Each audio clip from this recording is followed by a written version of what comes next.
अध्याय 14 प्रश्नावली 2 का चौथा क्वेश्चन है। 3 क्वेश्चन देख चुके थे पिछले वीडियो पे, ठीक है। पहला, दूसरा, तीसरा क्वेश्चन देख चुके हैं पिछले वीडियो में। अब हम देखेंगे चौथा क्वेश्चन, ठीक है। चौथा क्वेश्चन है, दिया हुआ है कि ABCD समांतर चतुर्भुज है और कोण B 80 अंश है, तब समांतर चतुर्भुज के अन्य कोणों के बारे में आप क्या निष्कर्ष निकाल सकते हैं, ठीक है। मतलब उन कोणों के बारे में आप क्या निष्कर्ष निकाल सकते हैं या क्या उसके आंसर निकाल सकते हैं या क्या उसके वैल्यू होंगे, ये कह रहा है, ठीक है। तो समांतर चतुर्भुज को खींच रहे हैं अपन। तो सबसे पहले 2 समांतर रेखा खींच लेता हूँ मैं। ये हो गया हमारा 2 समांतर रेखा। मैं नाम दे देता हूँ ABCD, ठीक है। समांतर, तो यहाँ पर क्या खींचना पड़ेगा, तिर्यक रेखा खींचना पड़ेगा। ये तो ये हो गया हमारा समांतर चतुर्भुज, ठीक है, जहाँ कोण B कितना है, 80 अंश दिया हुआ है, ठीक है। तो समांतर चतुर्भुज ABCD में देखो, यहाँ पर समांतर चतुर्भुज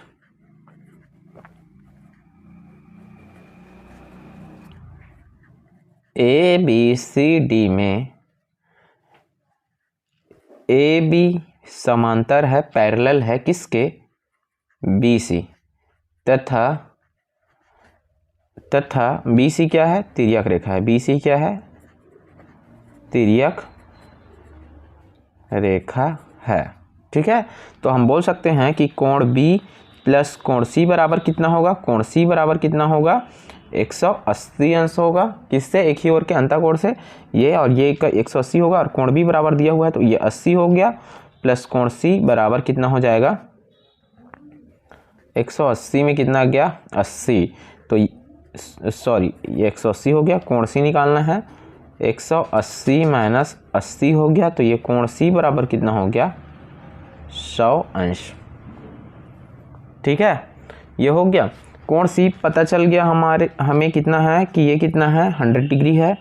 तो अब इसका और इसका योग भी कितना होगा, कितना होगा, 180 होगा। इसी प्रकार कोण C प्लस कोण D बराबर कितना होगा, 180 अंश होगा।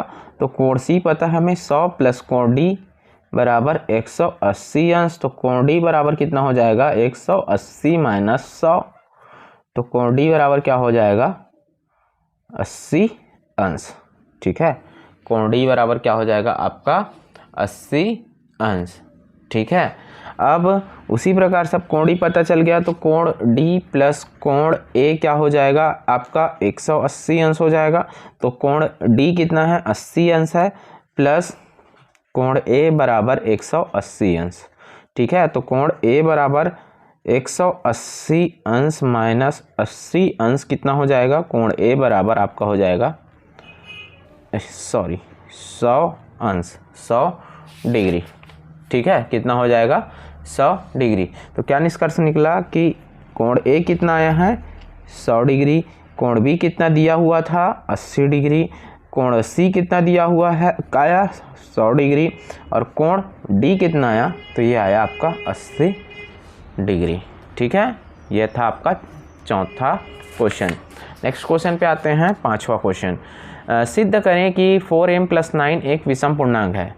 ये 4m प्लस 9 एक विषम पूर्णांक है, जहाँ m एक पूर्णांक है, ठीक है। पूर्णांक कहाँ से होता है, 0 और माइनस भी और प्लस भी, जिसे क्या कहते हैं अपन, पूर्णांक कहते हैं, ठीक। तो हमें क्या सिद्ध करना है कि 4m प्लस 9, तो जब भी हम विषम वाला देखते हैं तो क्या रहता है, वो 2m प्लस 1 के फॉर्म पे रहता है, 2m प्लस 1 के फॉर्म पे रहता है।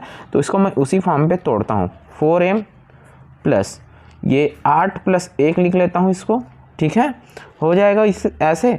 4 यहाँ से क्या, या 2 कॉमन निकाल लेते हैं, 2 कॉमन निकालेंगे ना, 2 तो यहाँ से निकलेगा 2m प्लस 4। हम लाइव क्लास में देख चुके हैं, ठीक है, लाइव क्लास में देखे हैं कल के ही क्लास में, ठीक है। वो 63वां वीडियो जो था आपका, उस वीडियो में हमने क्लियर बताया हुआ क्या क्या हो रहा है, ठीक है। तो 2m प्लस 4 हो गया, 4 होगा ना, 2 दूनी 4 प्लस 1। अब इसको क्या मान लेते हैं अपन, 2m प्लस 4 बराबर k मान लेते हैं, और जहाँ k क्या है, एक पूर्णांक है, k क्या है, पूर्णांक है। तो यहाँ पर क्या हो जाएगा, 2m प्लस 4 बराबर k बराबर 2m प्लस 1, ठीक है, k बराबर 2m प्लस 4 हो जाएगा। तो ये हो जाएगा आपका, यहाँ पर रख दो वैल्यू, तो 2k+1, और k क्या है, एक पूर्णांक है, k क्या है, एक पूर्णांक है, अतः परिभाषा से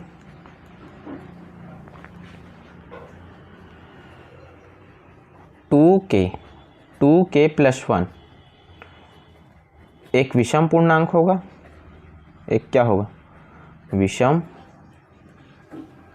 पूर्णांक होगा। विषम पूर्णांक यही होता है ना, और सम में क्या होता है, 2k होता है, विषम में एक जुड़ जाता है, विषम पूर्णांक होगा। जब ये विषम पूर्णांक है तो ये भी क्या होगा, विषम पूर्णांक होगा, अतः 4m+9 क्या होगा, एक विषम पूर्णांक होगा।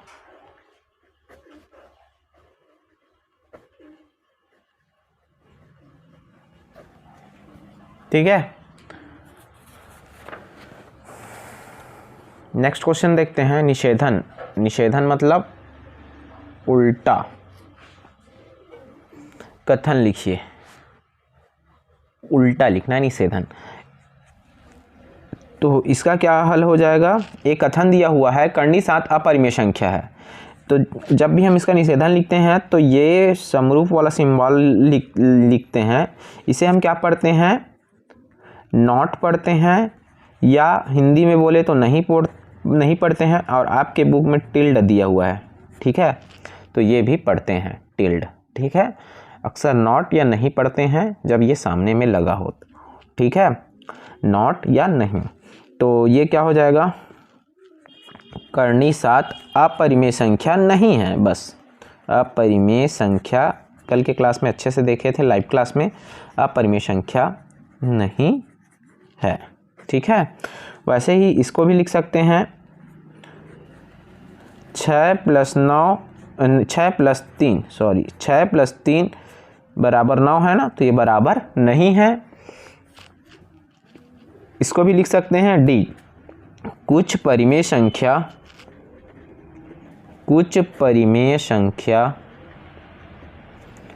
पूर्णांक नहीं होते हैं, नहीं होती हैं, ठीक है। ये वाला भी बना लेंगे वैसे ही, इसका भी नॉट, नहीं पी क्या हो जाएगा, निषेधन पी क्या हो जाएगा, त्रिभुज पी क्यू आर समबाहु है, तो त्रिभुज पी क्यू आर समबाहु नहीं है। अरे बहुत ज़्यादा गलती हो रही है, समबाहु नहीं है, ठीक है, समबाहु नहीं है, त्रिभुज पी क्यू आर क्या है, समबाहु नहीं है। चौथा क्वेश्चन देखते हैं, ये भी क्वेश्चंस कल देख चुके थे लाइव क्लास पे। निम्न कथनों में तार्किक संबंध पता करें और अंतर्भाव चिन्ह का उपयोग करके दर्शाएं, ठीक है। कथन ए दिया हुआ है, त्रिभुज ए बी सी के सभी अंतःकोण क्या होते हैं, बराबर हैं। त्रिभुज ए बी सी के सभी अंतःकोण क्या हैं, बराबर है। कहने का मतलब कि ये सारे कोण क्या हैं, इसके आपस में बराबर हैं, और त्रिभुज ए बी सी एक समबाहु त्रिभुज है, और त्रिभुज ए बी सी क्या है, समबाहु, मतलब इसके सभी भुजा क्या है, बराबर हैं। ये कथन ए है, एक कथन बी है। तो मैं कैसे लिख सकता हूँ कि सभी अंतःकोण बराबर हैं, तो वो तो क्या होगा, समबाहु होगा ही, क्योंकि समबाहु त्रिभुज के सभी अंतःकोण क्या होते हैं, बराबर होते हैं। तो ए बराबर बी लिख सकता हूँ, और उसको बी बराबर ए भी लिख सकता हूँ, मतलब दोनों से किसी एक से भी मैं दूसरे पर जा सकता हूँ। त्रिभुज ए बी सी के सभी अंतःकोण क्या होते हैं, बराबर हैं, सभी अंतःकोण बराबर हैं, अंतःकोण बराबर है तो उसके भुजा क्या होंगे, बराबर होंगे, ठीक है। और त्रिभुज ए बी सी एक समबाहु त्रिभुज है, और समबाहु त्रिभुज के सभी कोण क्या होते हैं, आपस में बराबर होते हैं, इसलिए मैं बोल रहा हूँ ए तो बी या बी तो ए, दोनों सिंबल यहाँ पर आएगा। उसको लिख सकते हो, चूंकि समबाहु त्रिभुज के सभी अंतःकोण क्या होते हैं, बराबर होते हैं, और त्रिभुज के सभी अंतःकोण बराबर हैं, सभी अंतःकोण बराबर हों तो क्या होता है, कोण बराबर हो तो वह समबाहु त्रिभुज होता है। ठीक है, समबाहु त्रिभुज होता है, इसलिए क्या हो जाएगा, ए तो बी, ठीक है, या हो जाएगा बी तो ए। ठीक है, ए तो बी या बी तो ए होगा। ठीक है, वैसे ही अब नेक्स्ट क्वेश्चन देखते हैं, question number 3। P A is equal to 0, कथन टी दिया हुआ है पी ए इक्वल टू 0 और कथन एस दिया हुआ है x माइनस ए बहुपद पी एक्स का एक गुणनखंड है। ठीक है, तो ये दोनों तो क्या होगा, दोनों से हम निकाल सकते हैं। पी ए बराबर 0 है तो हम कह सकते हैं कि पी एक्स एक्स माइनस एक का एक गुणनखंड है और x minus A P x दिया हुआ है तो पी ए बराबर क्या होगा, 0 होगा गुणनखंड। ठीक है, तो ये दोनों होगा यहाँ पर भी, तो मैं लिख सकता हूँ ये t जो है, t तो s है और s तो t। ठीक है, इसको भी लिख सकते हैं, यहाँ पर लिख सकते हो यहाँ पर क्या लिख सकते हो, यदि पी ए बराबर 0 तो x माइनस ए क्या होगा, पी एक्स का एक गुणनखंड होगा। ये तो देख चुके हैं ना, इस प्रकार के क्वेश्चन बहुपद में गुणनखंड होगा। ठीक है, और दूसरा क्या लिख सकते हैं इसमें, दूसरा क्या लिख सकते हैं, x माइनस ए बहुपद पी एक्स का एक गुणनखंड